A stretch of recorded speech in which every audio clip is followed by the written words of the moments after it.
বিএলওরা কিন্তু under duress, বিএলওরা under at the point of গান।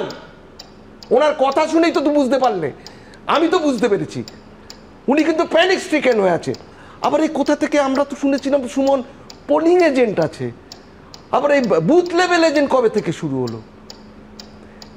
দেখো এই ভোটের ভুয়ো ভোটারের ধোয়াটা এটা কিন্তু 4-5 মাসে মমতা ব্যানার্জি তুলেছিলেন। মাননীয় মুখ্যমন্ত্রী তারপরে নিজের কর্মীদের গিয়ার আপ করলেন যে আপনারা সব যান, বুথে বুথে যান, কে কত ভুয়ো ভোটার আছে সেগুলো বার করুন, অ্যাসার্টেন করুন। এখন সেটা বুমেরাং হয়ে গেছে।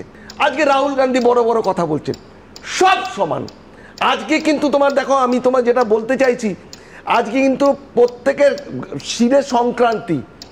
সুপ্রিম কোর্ট পরিষ্কার বলে দিয়েছে যদি গণহারে বাদ যায় তবেই আমরা will look into that, otherwise আমরা করবো না। ঠিক এই কথাই 2 দিন আগে রিয়ানিংয়ে বলে দিয়েছে।